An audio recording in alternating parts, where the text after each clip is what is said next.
Mike, I think that's a really interesting spot and a really interesting play there, kind of what happened. We got a ball in the dirt, whatever, in the turf, and catcher blocked it. Batter kind of, I mean, I'm not at the greatest angle, but the batter kind of tripped and wound up almost in his way and then almost behind him and fell down. And I think maybe you can flash a safe sign.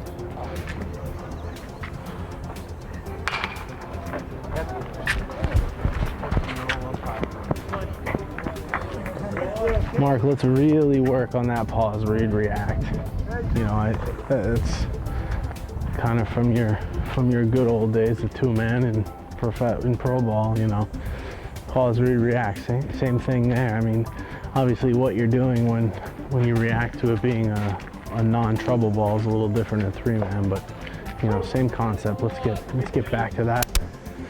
We're putting you on the B side here, you three in the middle, so you can get that optimal look at that play on the outside of the bag. And what you're doing is shooting across into C and crossing the throw.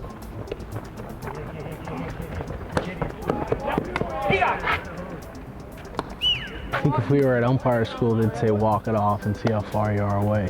Maybe a touch deep. Probably more like 25 feet there. But if you're comfortable there, I'm okay with it. Just be cognizant of it. That first and second, you know, and we should be in regular C here, just like it's two-man C. So halfway between the second base bag and the, you know, back edge of the dirt. Pre-pitch things that we're doing, and one of the most important being checking off our outfielders and understanding where they are. You know, the majority of the time, especially in college baseball, we're just going to have all three outfielders, you know, straight up. There's no huge shifts or anything like that. The teams don't play each other enough to really have a lot of that information, but it's very important to still check off your outfielders. And then again, you know, with 2 strikes, I'll check them off too. Mike, I don't really care for that positioning right there when you go up to the mound. I don't like standing at the base because everybody's like looking down on you.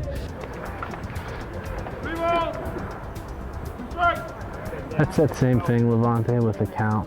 First of all, palms out to the pitcher. And second of all, present it all at once. 3 balls, 2 strikes. Mark, watch the baseball. Watch the baseball.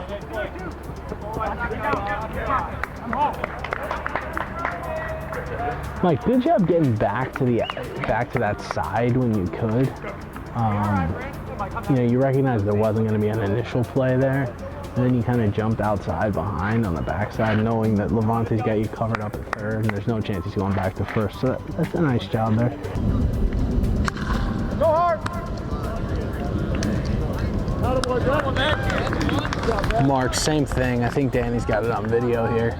You know, just instead of walking into that angle, bust into that angle.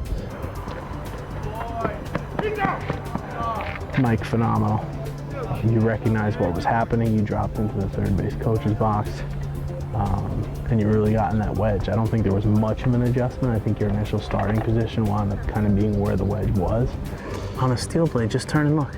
You don't have to try to cross over to C. I know you're used to being in C, and you used to that. Look, just try it for me. Levante, number one, first of all, as we talked about before, just make sure you're letting Mike know in the middle that you're coming up. And then remember, when you come up in 3-man, this isn't 2-man anymore. When you come up, stay up there. You got all the runners that you're responsible for touching third base or plays at third base, whatever it may be. You don't ever have to retreat. On the post-pitch step? Well, what's the point of a post-pitch step? If there's a pickoff coming out. Sure. All right. So there's no post-pitch step there. Good job in the middle of the diamond working behind with your post-pitch steps. You know, the advantage to being back there is you can really get behind on a back pick from the catcher and get into that wedge. And if you do it every pitch, we won't be surprised the 1 in 1,000 times it actually happens. You know, it's post-pitch steps are never something that you really get true gratification. We do them, we do them, we do them, we do them.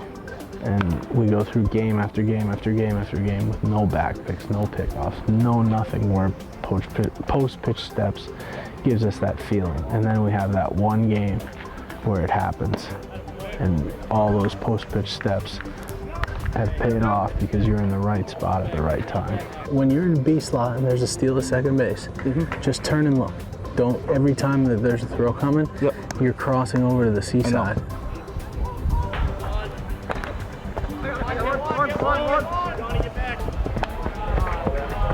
So here, go, transition. Let's do that a little quicker. Out mechanic transition. We don't have to like wait and glance around and see if the ball goes back to the pitcher.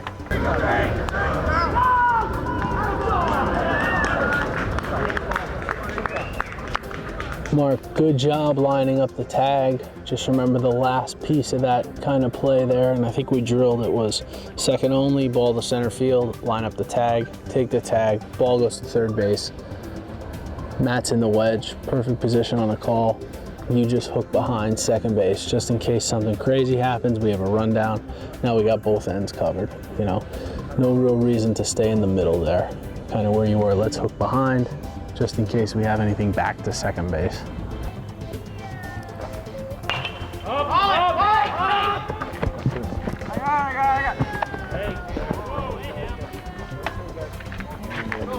Guys, we don't have either umpire on the line here.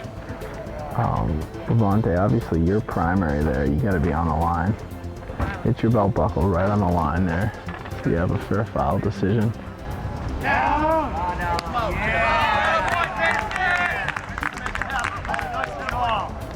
Matt, we tried it there, and you got one of those tailing throws, which is maybe one of the reasons someone said to you in the past, that's why you stay in C. But I think you actually had a pretty good look at it.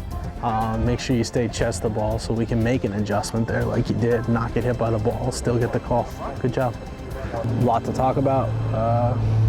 Great.